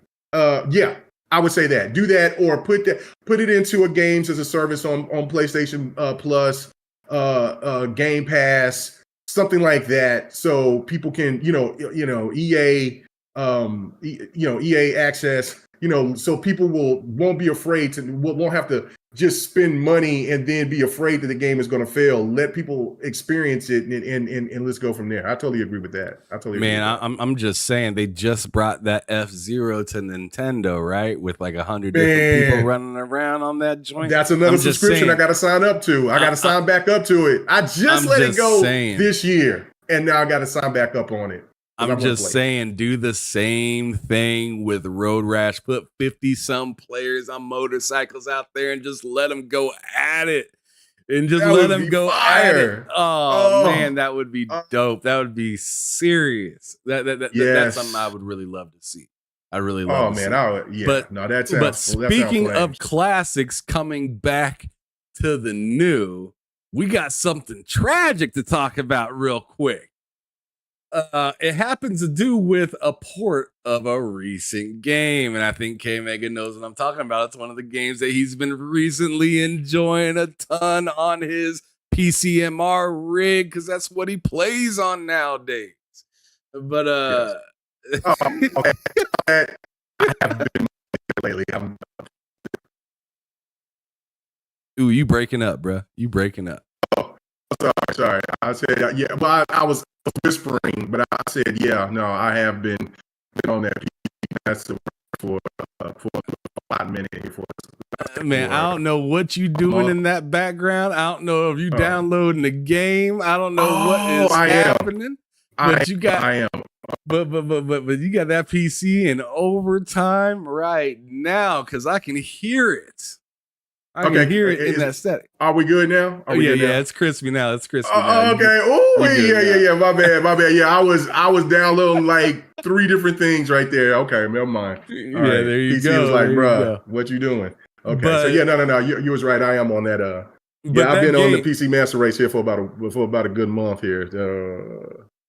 So I think that was the perfect time for that to happen because shout out to Jeremy Brown in the chat saying chopped and screwed, still choppy.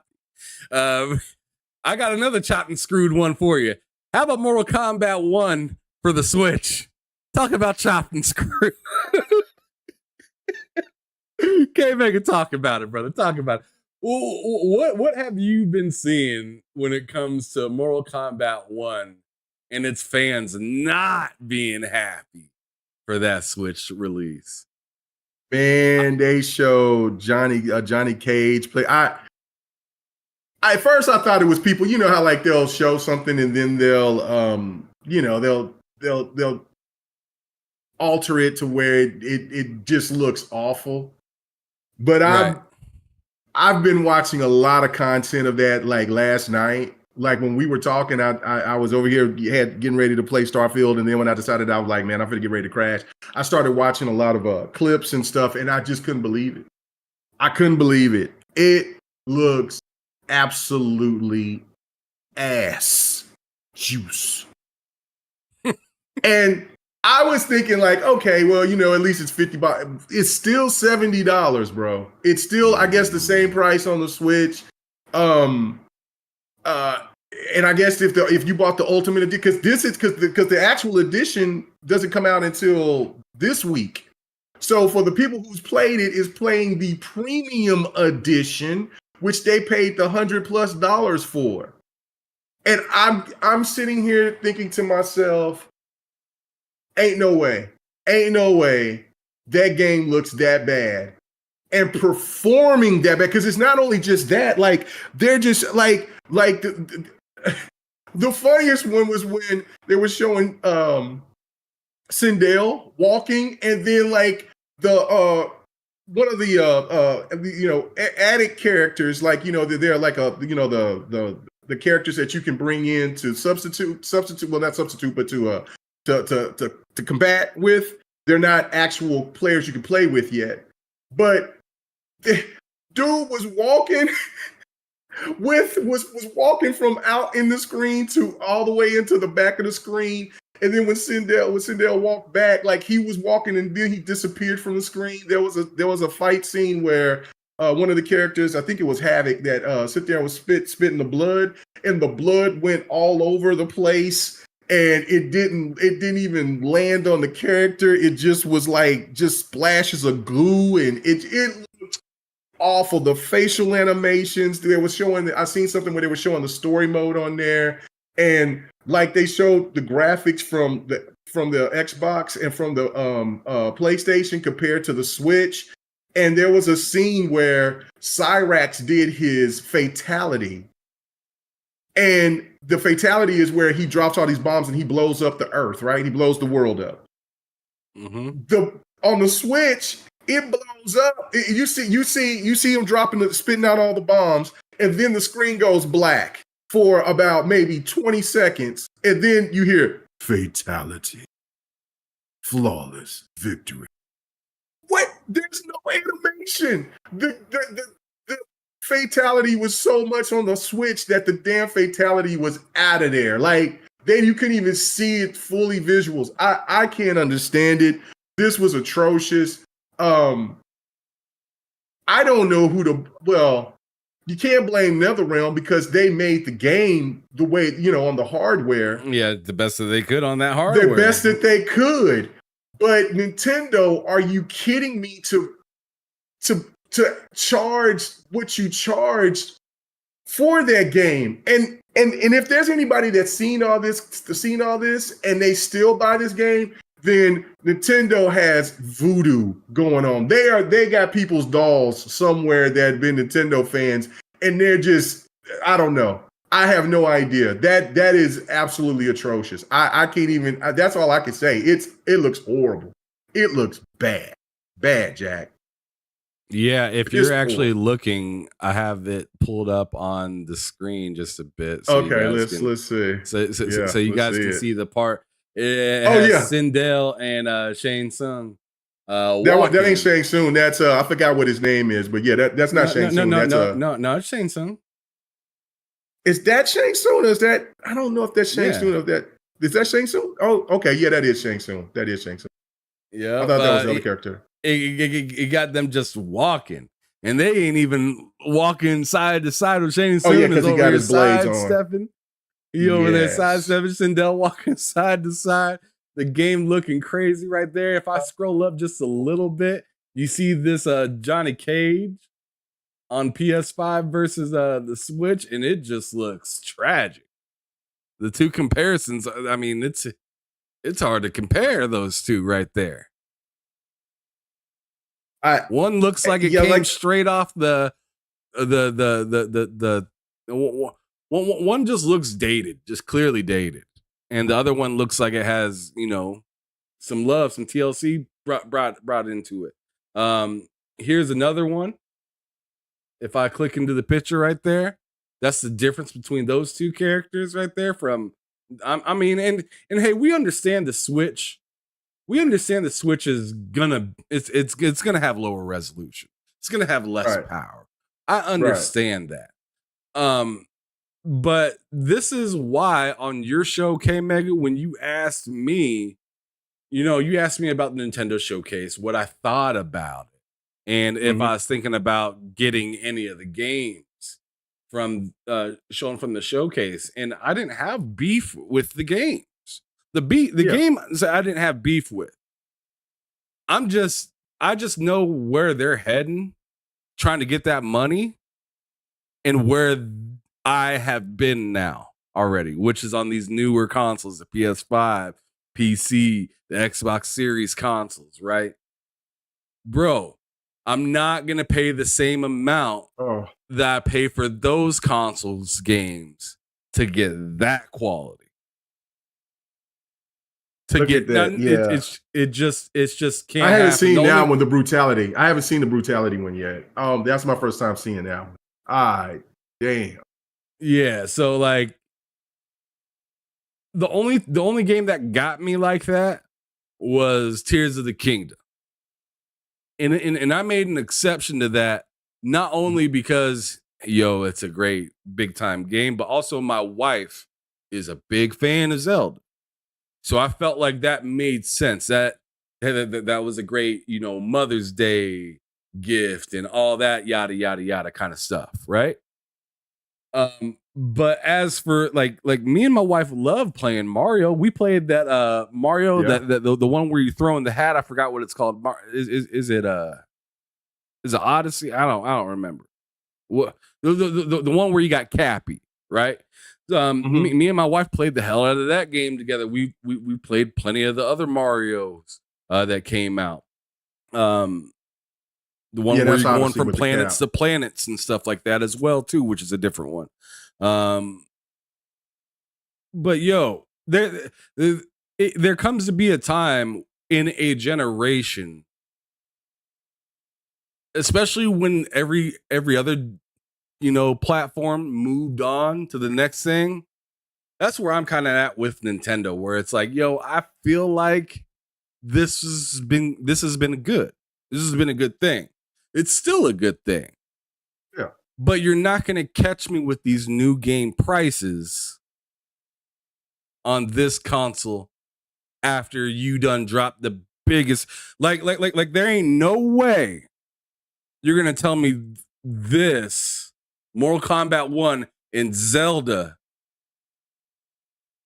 they don't add up. Those two don't add up next to each other, because Zelda looks like looks like a masterpiece. Looks like something. Well, and the thing behind that is because we understood what Zelda was before, and we see it now, and all the additions and things that are on there look amazing to it.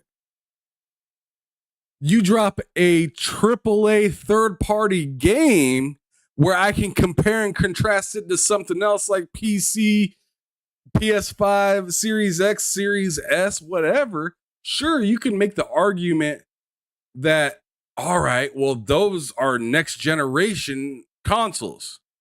Well, then I can make the argument right back to you that if you're going to use that argument, then you should be cheaper. Right. And another thing too, what this does makes the Series S a value of epic proportion. Because what I would like to see now is a difference, and I know that there's plenty of guys that's listening right now, I would like to see a difference of the Nintendo at its $300 price tag and the Switch, the Nintendo Switch and the Xbox Series S side by side at the $300 price tag.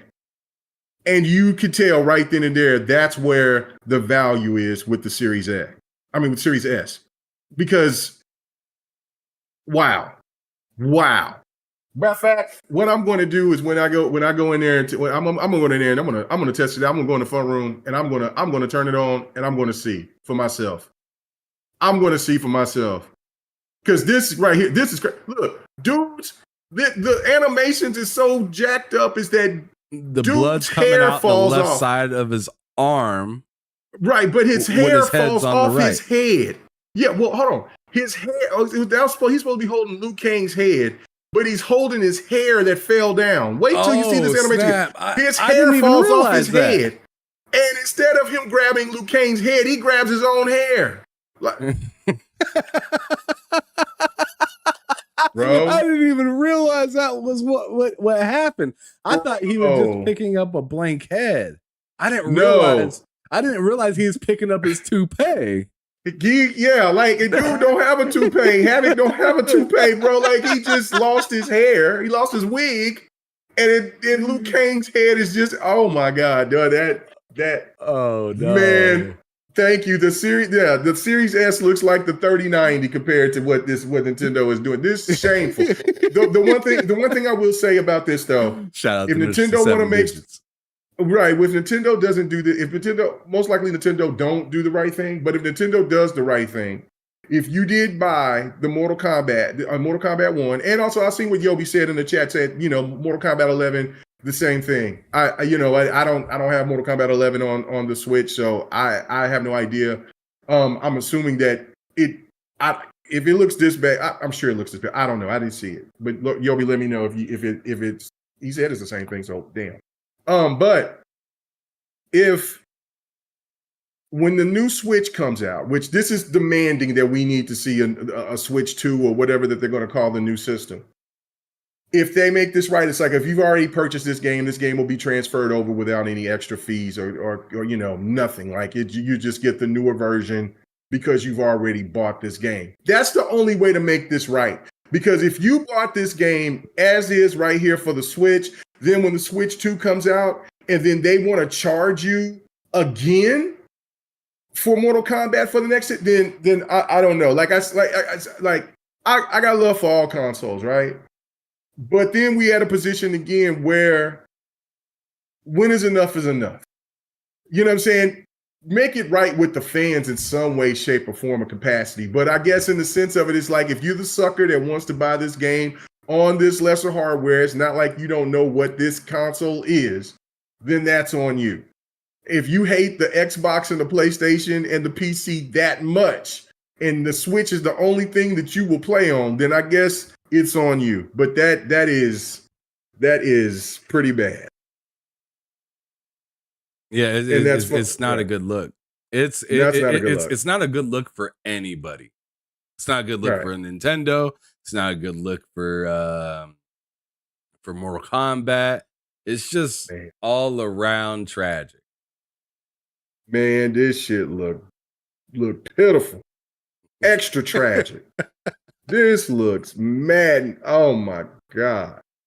Yeah, it's foul. Oh no, it's pitiful. It's pitiful. I usually kind of keep it, like, man, but no, that's pitiful. That's pitiful.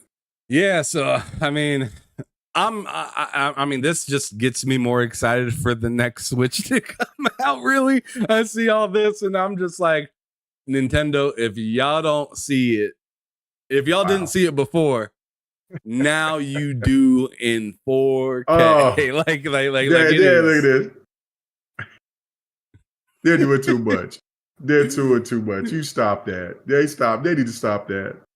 All right. Well, the last topic that we have here to talk about before we go on ahead and kick rocks, get up out of here for y'all. I'm sure y'all got some stuff to do for the rest of the day. I definitely got to go pick up my daughter from school and whatnot and figure out dinner and stuff like that. But the last thing I wanted to end on is something that's been really interesting within the community and really interesting this year due to bad sale numbers. It's been due as well to, Xbox being more relevant than they've been in several years, right? But Gamescom got a lot of people thinking real positive about the Xbox and Square Enix situation right now.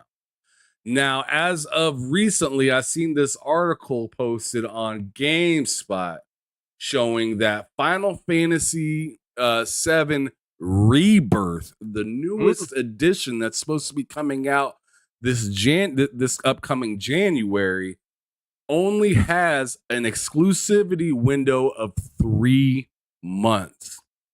What do you think that means for possibly Xbox in this upcoming Gamescom? And let me just go on ahead and just break open the piggy bank and just ask you straight up. Yeah. Is Final Fantasy 7 gonna be showing up on Xbox soon? The remake? It is. I'm staying behind it and saying that it will soon. Woo! I mean, it's been. I've been holding on to this for the last 2 years, pretty much saying that it's still coming to Xbox. So I'm still going to hold on to that. Oh yeah, hell with it. Might as well just say, yeah. This is what this is about. This is what this picture's about right here behind me. This is what, I'm saying. Thank you, Phil, for inviting me to go see this monumental day. You know what I'm saying? Thank you, Phil Spencer. I do appreciate it. You know what I'm saying? Listen, and thank you for my vacation, my cruise, my vacation. You know what I'm saying? Xbox does me well. No, don't let me stop that. You don't want to thank Yoshi? Yeah, thank you, Yoshi. I still will not buy Final Fantasy 16, but I will buy the next Final Fantasy. I will buy Rebirth. I do support Final Fantasy. You just didn't have to make the mistake with Final Fantasy 16. Even though, regardless, whatever. I mean, this is the breakdown. We've seen that Square Enix worth is down $2 billion. So I don't even know what I don't know if they're even in the billions anymore. I don't know if their net worth is $1 billion or if it's $199 million now. I don't know where their worth is now, but I know that they lost $2 billion of their worth. And this is something that I said on next podcast last week, was that I think that there is a fatigue for Final Fantasy to some degree.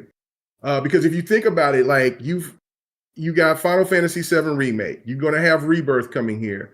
You're gonna have your Final Fantasy 16. Then you had Forspoken, right? All those games were kind of Final Fantasy-esque, even though they all had different type of worlds and things like that. But they all kind of had that same type of vibe, even though like Forspoken definitely surprised me the further that I got into it with its combat, which I love this combat. But I think when you add the price hike of $70, then it's just that it's only on one platform. They bet it all on black, as you said one time before. Like the Square Enix bet it all on black on PlayStation, and they lost. So they got to recoup some of this money. They got to do something. And Phil is right here rubbing his hands like, yo, we try to tell you. I mean, because when you announced this, Ham, I don't know if you've seen this, but this was sad for one of my beloved favorite franchises out there, Final Fantasy. But this was sad. This just shows you the state of things of how PlayStation content creators, they yap their jaws, but they do not help promote to get these games bought on that console. They said 2 games, 7 million. And on top of that, they didn't say 7 million fully sold. They said 7 million shipped and sold. What does that mean? And then when you're talking about those 2 particular Final Fantasy games, right? Then you add Final Fantasy 16 that sold 3 million plus. I'm assuming that is not at 4 million. You put all 3 of those Final Fantasy games together on top of Forspoken. Let's put 4 Final Fantasy games. Let's put these Final Fantasy games together, and they still, all of these Final Fantasy games that came out that's exclusive on PlayStation at this point, they still have not outsold Final Fantasy 15 that came out and dropped on 2015. We're talking about Final Fantasy VII Remake that dropped on the PlayStation 4 that's sold over 125 million plus consoles. We're talking about a PlayStation 5 that is sold that they're bragging about is sold over 30 million consoles. And it's only generated 7 million combined with another. That's tragic. And so tragic as shit. Tragic as shit. And so I'm saying it's either there's fatigue. The price of these games is just not resonating with people. People are being very, very frugal with their money now. They're looking at like, look, man, I can trust Call of Duty. I know what I'm going to get for Call of Duty. I know what I'm going to get from Madden. I know what I'm going to get from 2K. I know what I'm going to get from Mortal Kombat, from Street Fighter. I know what I'm going to get from these games, but I don't know what I'm going to get from Final Fantasy anymore. I know what I don't. You know what I'm saying? I can trust God of War, but I don't, and I can trust Spider-Man, but I don't know if I can trust Horizon Forbidden West. I don't know if I can even trust Gran Turismo 7 or Gran Turismo anymore. That gamers are making it well known that they can't trust some of these games that some of these PlayStation moves, and it's sad to see because these are not bad games. None of them are bad games, and even like I said, I haven't even touched Final Fantasy 16, but that still doesn't look like a bad game. Yeah. Phil Spencer is making that move, man, and they have no choice but to do this. So that 3-month window is where I think that Rebirth is going to drop on PC first. And then I think there will be a bundle within the coming year, where Final Fantasy VII Remake and Final Fantasy VII Rebirth, after the PC release sometime in 2024, will both come to Xbox, and they will be dropping on Game Pass. Bundle. Okay, well, shout out to those of you that joined us a little bit ago. I know Dolan and Forspoken, and let's not forget, and Forspoken. Shout out to Dolomite though, Stanley Francois. Good to see you. I already said Mr. 7 Digits a little bit ago. Crazy Louie under that Xbox International Podcast logo. Good to see you. Shout out to Silent Cypher for the $5 super chat, putting Square Enix's value is so low at this point. How low is it? You get a share of Square Enix stock with your purchase Oh, of a Happy Meal at oh, McDonald's, bro. oh, God damn. damn. Yeah, Damn. I So mean, instead of you it getting a ain't. toy, you getting a Square Enix game. I mean, God dang. I'm telling. I was telling you before, like, yo, Square Enix has been in some trouble for quite some time, and that new president or whatever that's at Square Enix is, man, he's chopping them up.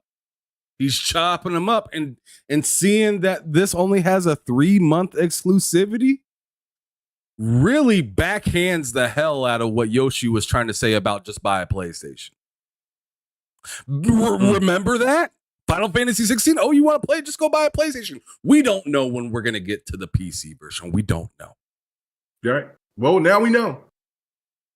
Yep, now we know that. We know now. That president stepped in and said, boy, if you don't get on the phone with Phil right now. Get this shit on PC, man. Get man. Call Gabe. Call everybody. Call Epic. Get this shit on out of here, man. And yeah. Look. Let me move my head. You see how they holding hands like that? They're like, save us, Xbox gamers, please, because these stands out here has failed us miserably. Oh man, I'm telling you, I'm really thinking that Square Enix is going to be so much further on Xbox than they have been the last several years. I think you're going to start seeing like Octopath, where the Octopath 2 didn't come to Xbox. I think you're going to see that come. I think you're going to see Final Fantasy Remake come out. And then they're going to be like, guess what? In a few more months, we're going to drop this as well. And if you want to get the best savings, you can buy both of these in a bundle or something like that. I mean, it's going to be a Final Fantasy parade on Xbox. But I hate to do this and cut us short right now, but I gotta go pick up my daughter before I don't look so good to the school.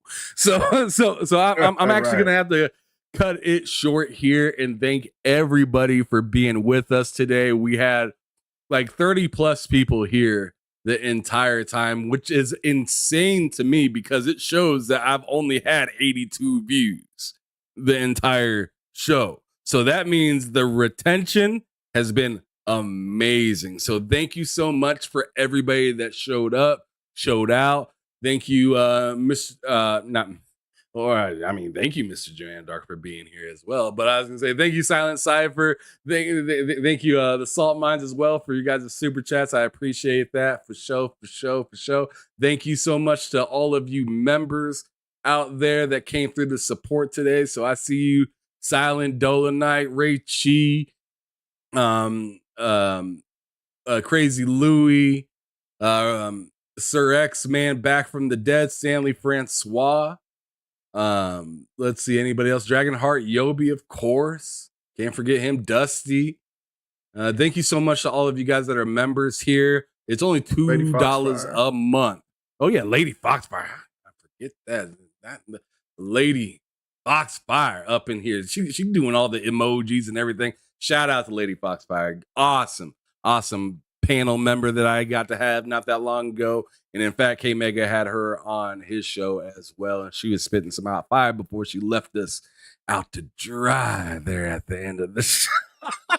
I'm just being messy now. But for real, thank you guys so much for being here, supporting us.